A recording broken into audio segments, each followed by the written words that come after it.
Hello दोस्तों, कैसे हो आप सब। उम्मीद है कि आप सब बहुत अच्छे होंगे।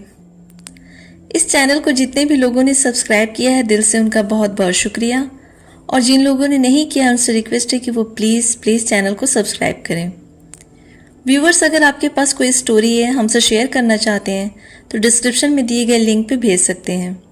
वीडियो से रिलेटेड कोई फीडबैक देना है तो इंस्टा पे मैसेज कर सकते हैं। ज़्यादा टाइम नहीं लेते हैं और आगे बढ़ते हैं। हाचीशाकुसामा ये एक खौफनाक जैपनीज अर्बन लेजेंड है। इस जैपनीज चुड़ैल का नाम भी नहीं लिया जाता है।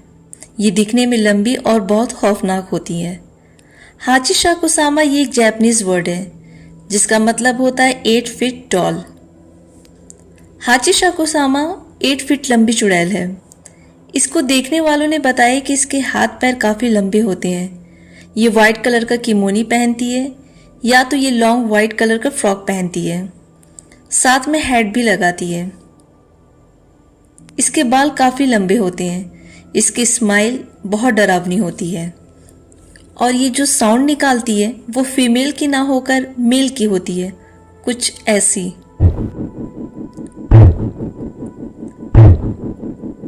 ये छोटे बच्चों का शिकार करती है, स्पेशली 9 से 11 के बीच के बच्चों का। बट ये कभी कभी टीनेज बच्चों का शिकार करने में हेजिटेट नहीं करती है। ये अपने शिकार को एक बार देख ले तो वो अगर किसी तरह बचकर चला भी जाए और फिर वापस जापान आ जाए, तब भी ये उसको पहचान लेती है। अगर आप इसे देख लिए और बचना है तो आपको कई तरह के प्रेयर्स करने होंगे। साथ में आपको जो जापानीज पुजारी होते हैं उनसे भी मिलना होगा और वो जगह भी आपको छोड़नी पड़ेगी, तभी आप बच पाएंगे। ये अपने शिकार को कुछ दिनों तक स्टॉक करती है, कभी कभी महीनों करती है, उसके बाद तभी इसे उठा ले जाती है। माना जाता है कि हाचीशाकुसामा ने इतनी दहशत फैला रखी थी कि वहाँ के मंदिर के पुजारियों ने इसे रिलीजियस स्टैचूज जीजोस के बीच में कैद कर दिया था। ये स्टैचू ईस्ट, वेस्ट, नॉर्थ और साउथ डायरेक्शन में रख दिया गया था और इन चारों के बीच में इसे कैद कर दिया गया था। कुछ लोग हाचीशाकुसामा की दूसरी स्टोरी भी बताते हैं, जैसे कि हाचीशाकुसामा की हाइट ज़्यादा होने की वजह से छोटे बच्चे उसका मजाक उड़ाते थे, उसे परेशान करते थे, उस पे पत्थर भी फेंकते थे, जिस कारण एक दिन वो डिसबैलेंस होकर गिर गई और बड़े से पत्थर से उसका सर टकरा गया, जिससे उसकी डेथ हो गई थी। लेकिन मरने से पहले उसने कहा था कि वो रिवेंज लेगी हर छोटे बच्चे से, और तभी से वो छोटे बच्चों का शिकार करने लगी है। हाचीशाकुसामा की सबसे पहली स्टोरी एक जापानीज वेबसाइट पे 26 अगस्त 2008 को VFTYJTRNO नाम के यूज़र ने पब्लिश की थी।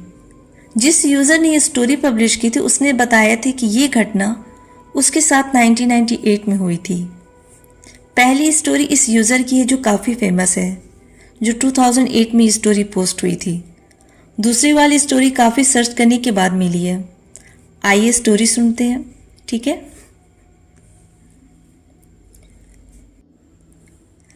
मैं अपने पेरेंट्स के साथ यूएस में रहता हूँ।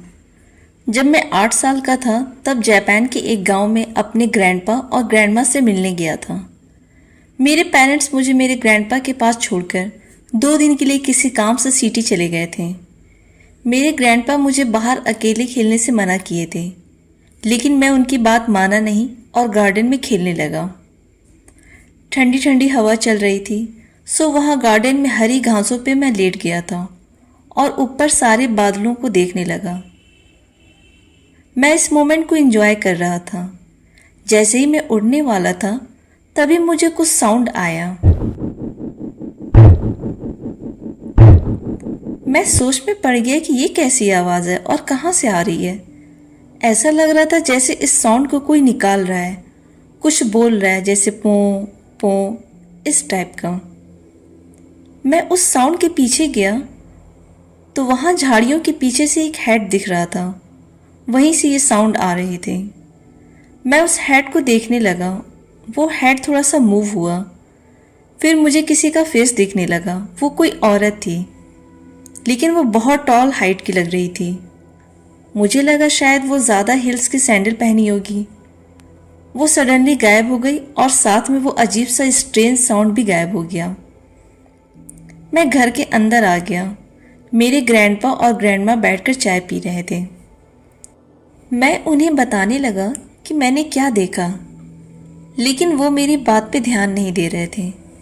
जब मैं वो स्ट्रेंज साउंड निकाल कर बताने लगा तब वो बहुत हैरान होकर मुझे देखने लगे। मेरी ग्रैंडमा की आंख खुली की खुली रह जाती है। वो अपने मुंह पे हाथ रख लेती हैं और ग्रैंडपा सीरियस होकर मुझे अपने गोद में बैठा लेते हैं। दोनों बहुत डरे हुए दिख रहे थे और बहुत सारे सवाल मुझसे करने लगे कि उसकी हाइट कितनी थी, वो कहाँ खड़ी थी, कैसे देखा तुमने। मैं सारे सवालों का जवाब ठीक से दे दिया था। मैं ग्रैंडपा से पूछता हूँ कि आप लोग परेशान क्यों हैं। वो बहुत सैड एक्सप्रेशन के साथ बोलते हैं कि तुम्हें हाचिशा कुसामा ने चुन लिया है। फिर वो कहीं फ़ोन करते हैं और बाहर चले जाते हैं, ये बोलकर कि वो थोड़ी देर में आते हैं। मैं ग्रैंडमा के पास बैठ जाता हूँ। मैं उनसे पूछता हूँ कि ये हाचिशा कुसामा कौन है। वो बताती हैं कि ये एक चुड़ैल है जिसकी हाइट 8 फीट की होती है। वो छोटे बच्चों का शिकार करती है। वो तुम्हें भी चुन ली है अपने साथ ले जाने के लिए। ग्रैंडमा बताती हैं कि बहुत साल पहले उसे 4 साधुओं ने कैद कर लिया था और उसके चारों ओर 4 कॉर्नर यानी कि ईस्ट वेस्ट में वो 4 रिलीजियस स्टैचू जीजो को स्थापित कर दिए थे ताकि वो फ्री ना हो पाए। बट न जाने वो कैसे उस ट्रैप से फ्री हो गई है।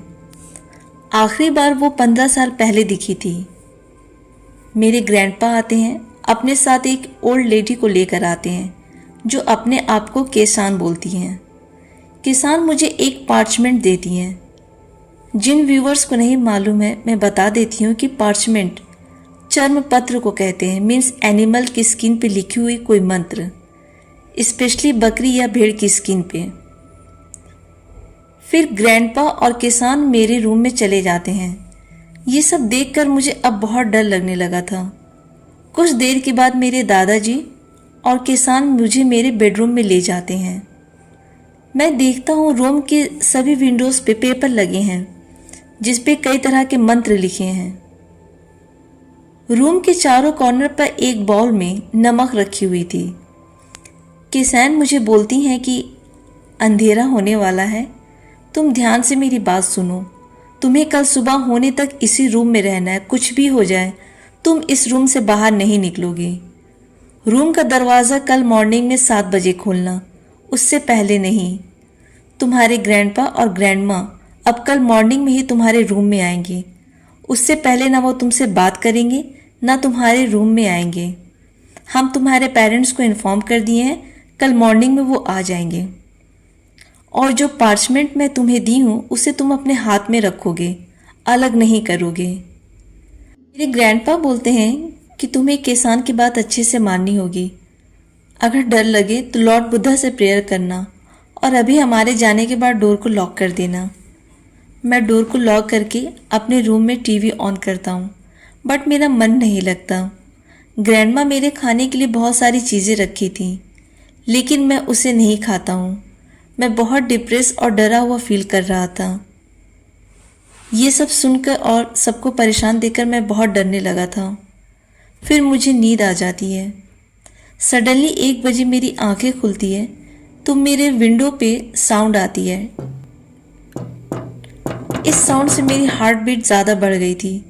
इसको अवॉइड करने के लिए मैं टीवी का वॉल्यूम ज़्यादा कर देता हूँ। वो साउंड फिर बंद हो जाता है। फिर बाहर से मेरे ग्रैंडपा की आवाज़ आती है जो बोलते हैं, क्या तुम ठीक हो? अब तुम्हें अकेले रहने की ज़रूरत नहीं है, मैं तुम्हें कंपनी देने आ रहा हूँ। मैं खुशी से दरवाज़ा को खोलने ही वाला था, तभी मुझे रियलाइज़ हुआ कि ये वॉइस मेरे ग्रैंडपा जैसी है, लेकिन उनकी नहीं है। तभी बोल में रखा नमक ब्लैक होने लगता है। मैं दरवाजे से तुरंत पीछे हट जाता हूँ। मैं डर से कांपने लगता हूँ।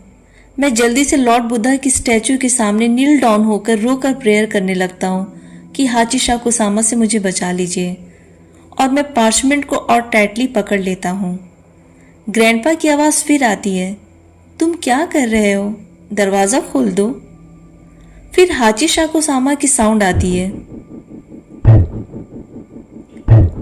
साथ ही विंडो पर टैपिंग की आवाज भी आने लगती है। मैं सारी रात डर से रो कर बस प्रेयर कर रहा था। समझ नहीं आता कि कब खत्म होगा ये सब और मॉर्निंग हो जाती है। चारों बोल में जो नमक था वो बिल्कुल ब्लैक हो गया था और टाइम 7:30 हो रहा था। मैं बहुत कॉशियसली दरवाज़ा खोलता हूँ।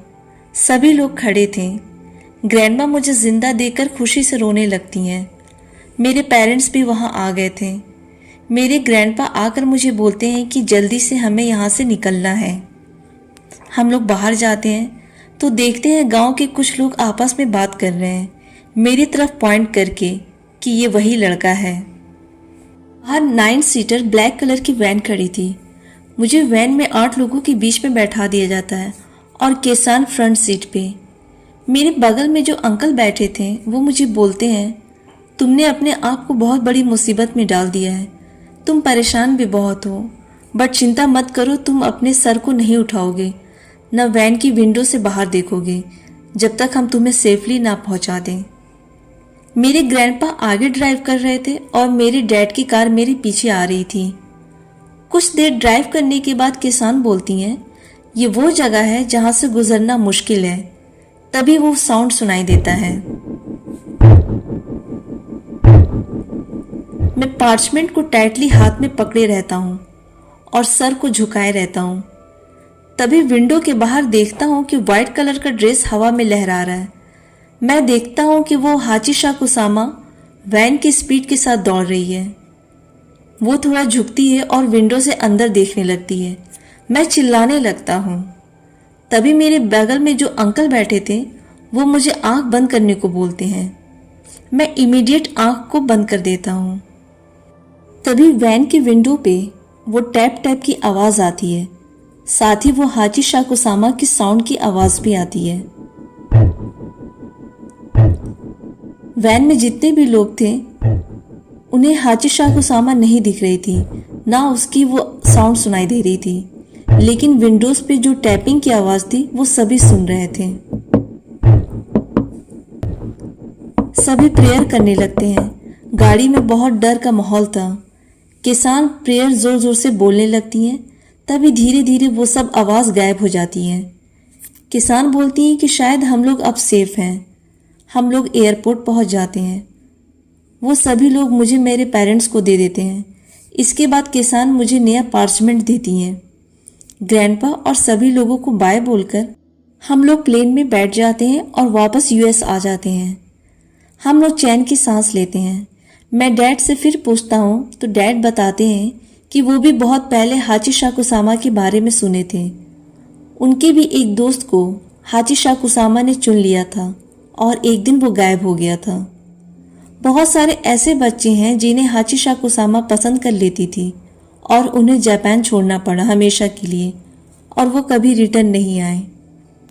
डैड ने बताया कि वैन में जो लोग बैठे थे वो सब हमारे ब्लड लाइन के थे, यानी कि हमारे रिश्तेदार थे। ऐसा इसलिए किया गया ताकि हाचिशा कुसामा कंफ्यूज रहे और वो तुम्हारे साथ कोई ट्रिक न खेल पाए। इस खौफनाक हादसे के हुए 10 साल हो गए हैं, बट मैं कभी जापान नहीं गया। ग्रैंडपा ग्रैंडमा से फ़ोन पे मेरी सिर्फ बात होती थी। उन्होंने मुझे जापान में आने के लिए स्ट्रिक्टली मना कर दिया था। मैं लास्ट 20 साल से अपने होमलैंड नहीं गई थी। मैं अपने कल्चर, फूड और अपने लोगों को बहुत मिस कर रही थी। मेरी सबसे अच्छी यादें और सबसे खौफनाक यादें यहीं से जुड़ी है, ओकिनावा से। ओकिनावा जापान का बहुत फेमस आइलैंड है अपने बीच के लिए। रिसेंटली मेरे कज़न बड़े भाई अकीटो ने मुझे कॉल किया था ये बताने के लिए कि मेरी आंट को कोई बीमारी हो गई है। वो चाहते थे कि मैं आकर आंट से मिल लूं। मैं जब टीनेजर थी तब अपनी आंट से मिली थी जब वो यूएस आई थी हमारे पास। मैं चाह करके भी अपनी आंट से नहीं मिल सकती हूँ। मुझे बहुत दुख होता है इस बात का। ये सब 20 साल पहले ओकिनावा में हुआ था जब हम लोग सूरा को खो चुके थे। ऑलमोस्ट वो लोग मुझे भी खो देते, लेकिन मैं बच गई थी। मैं उस खौफनाक हादसे को कभी नहीं भूल सकती हूँ, ना उस खौफनाक चुड़ैल हाचिशा कुसामा को। ये बात 20 साल पहले की है। सूरा मेरी कज़न और मेरी बेस्ट फ्रेंड थी। वो मेरी ट्विन सिस्टर की तरह थी क्योंकि हम दोनों सेम डे पैदा हुए थे। जब हम 9 साल के थे, मैं और सूरा अपने घर के बैकयार्ड में पेड़ के नीचे खेल रहे थे। दोपहर का समय हो रहा था। मेरी आंट कहीं बाहर चली गई थी ये बोलकर कि वो शाम को आ जाएंगी। सूरा बहुत सारे कलरफुल धागे लेकर आती है। हम लोग घास पर बैठकर एक दूसरे के लिए ब्रेसलेट बनाने लगते हैं। मुझे सूरा थोड़ी ऑफ लग रही थी। मैंने पूछा कि क्या हुआ, तो वो बोली कि शायद हम लोगों को कोई देख रहा है। मैंने भी महसूस किया था कि शायद कोई हमें देख रहा है। हम लोग घर के अंदर गए चेक करने के लिए कि कहीं सूरा की मम्मी आ तो नहीं गई हैं, लेकिन वहां कोई नहीं था। हम फिर रिटर्न आकर बैकयार्ड को साफ करने लगे। तभी हमें अजीब सा साउंड सुनाई दिया जो किसी मेल का लग रहा था।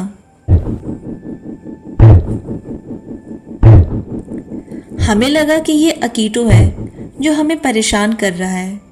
फिर याद आया कि अकीटो तो अपने डैड के साथ विलेज के बाहर गया है। सूरा ब्रेव थी। वो उस लंबे से पेड़ की तरफ जाती है जहां से ये आवाज आ रही थी। मैं भी उसका हाथ पकड़ लेती हूँ। हम दोनों उस पेड़ से झांक कर देखते हैं कि कौन वहां छिपा है। तभी किसी को भागते देखते हैं।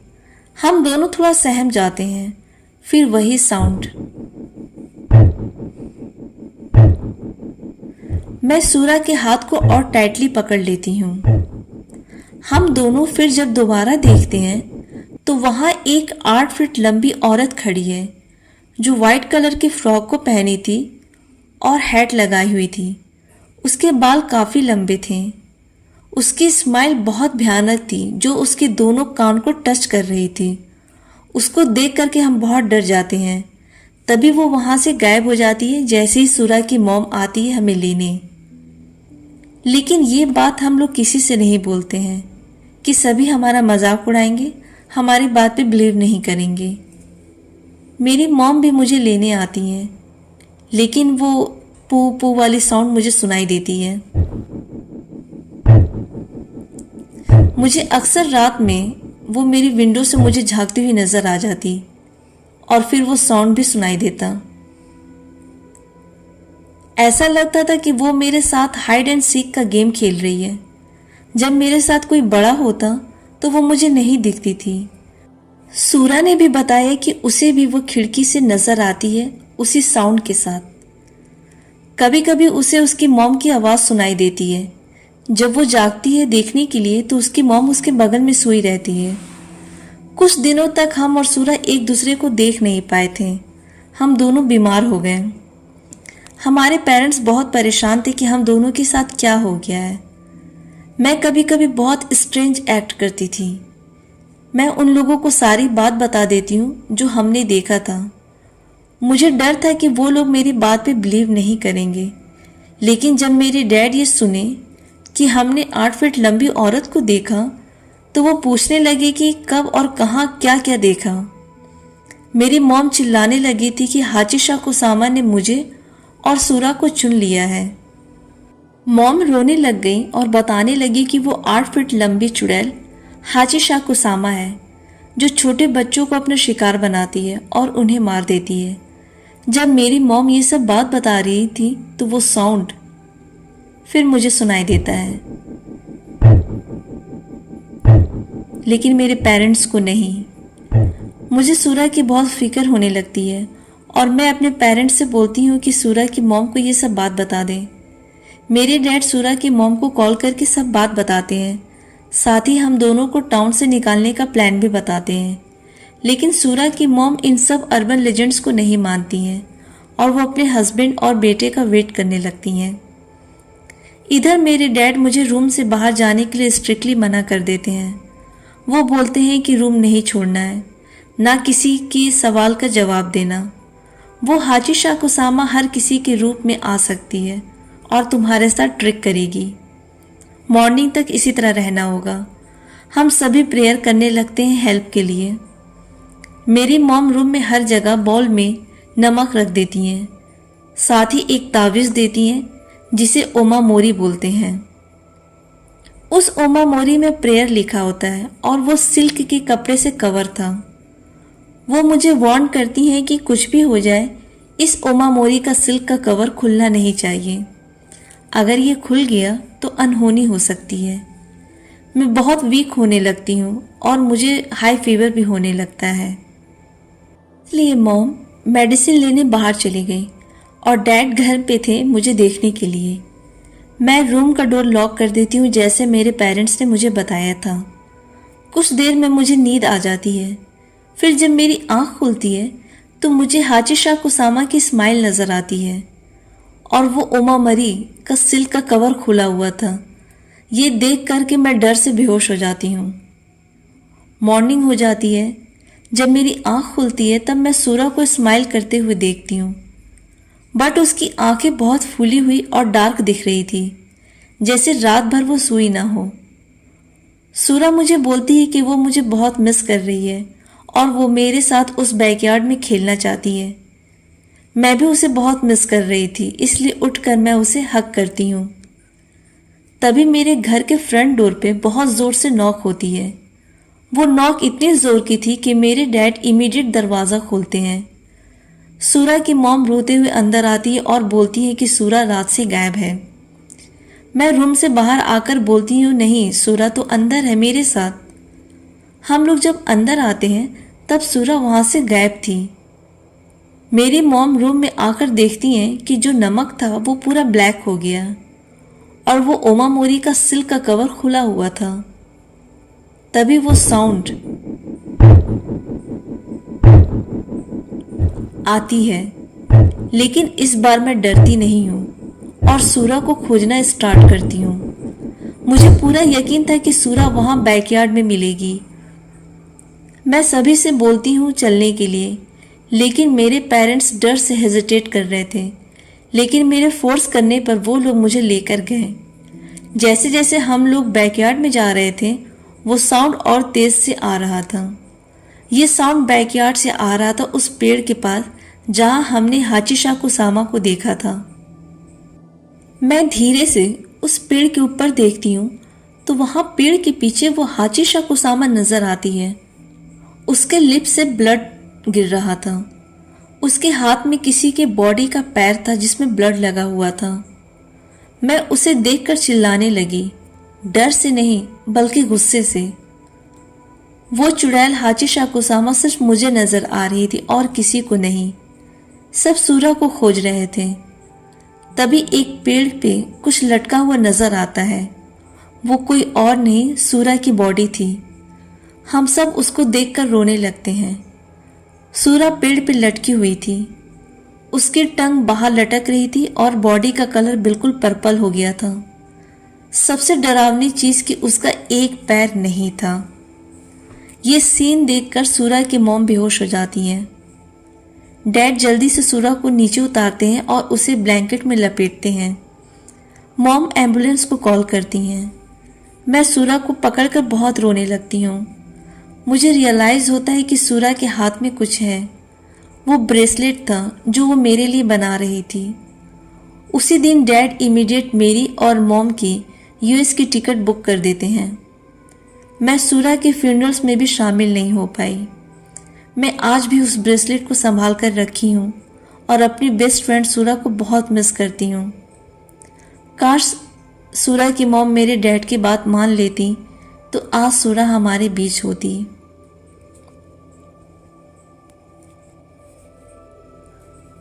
दोस्तों, ये थी हाचिशा कुसामा की 2 खौफनाक कहानी।